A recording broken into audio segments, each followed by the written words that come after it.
কুমিল্লা শহরে জুড়ে চলছে বাণিজ্য মেলার নামে জুয়ার ব্যবসা। এই ব্যাপারে মতামত, জুয়া হারাম। জুয়া কি? আর এটা হলো লটারি। সব লটারি জায়েজ নাই।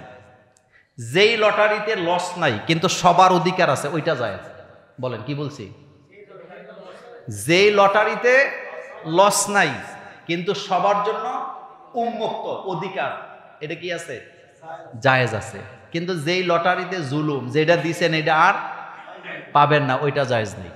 যেমন 10 টাকার লটারি, 10 টাকার লটারি 40 লাখ টাকা পাওয়া যাবে, টিকিট বিক্রি করছে 1 লাখ, কয় লাখ? অথবা 10 লাখ, 10 টাকা করে বেচছে।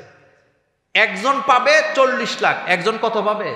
কিন্তু বাকি যে 10 টাকা 10 টাকা করে দিছে তারা এই টাকা পাওয়ার আর কোনো কি নাই। এটা হারাম। এটা কি? হারাম। আমরা 10 জনে মিলে একটা লটারি করছি। কয়জন? 10 জনে দিছি 10 টাকা 10 টাকা 10 টাকা করে 100 টাকা। কিন্তু চুক্তিবদ্ধ হয়েছি প্রথমবার যার নাম উঠবে সে এই 100 টাকা নিয়ে যাবে। কিন্তু শর্ত হইল আগামী আরো যে 9 কিস্তি বাকি আছে সে 10 টাকা করে চালাইতে হবে। কথা বলতে বুঝেন না? এটা জায়েজ আছে। এটা কি আছে? কথা বুঝেন নাই? এটা কি আছে? একাধিক স্ত্রী থাকলে লটারি করা জায়েজ আছে, যদি স্ত্রীদের মধ্যে গ্যাঞ্জাম লাগে। রাসূল সাল্লাল্লাহু আলাইহি ওয়াসাল্লাম এটা কি করতেন? তো লটারি জায়েজ হবে ওই যে 10 জন, আজকে যে পাইছে ও আর পাবে না, ওর নাম বাদ। ওর নাম কি? ওর নাম আর লিস্টেও রাখা যাবে না, কিন্তু টাকা সে দিতে হবে শেষ পর্যন্ত। পরের দিন আবার আরেকজনের নাম উঠছে, ও পাবে কত? 100, কিন্তু সে 10 টাকা করে চালাই দিতে হবে। এটা কি আছে?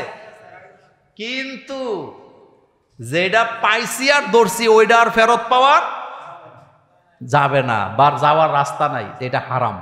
এটা কি নাই? জায়েজ নেই।